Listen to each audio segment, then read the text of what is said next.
نغوص نحو الأعماق، وفي الأعماق حتى ننسى وجودنا، ننسى أنفسنا ونتحد بوجود أعظم ورؤية أنضج وأوضح، حيث الحب الملاذ الأمن من الحياة، وفي الحياة بلا شروط وإنسانية بلا حدود، لتهمس بهمسه من همسات الأديب خالد محرم.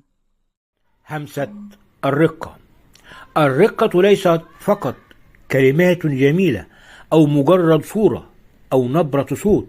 الرقة هي عذوبة حال في أشد المواضيع قسوة، هي سلامة صدر في أشد اللحظات ضيقا، بل هي نبض قلب أصيل صادق نقي لا يعرف التبديل. هي بطولة زهرة هزمت القبح بجمال طبعها.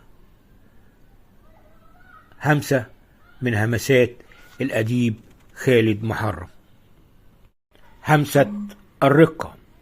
الرقة ليست فقط كلمات جميلة أو مجرد صورة أو نبرة صوت. الرقة هي عذوبة حال في أشد المواضيع قسوة، هي سلامة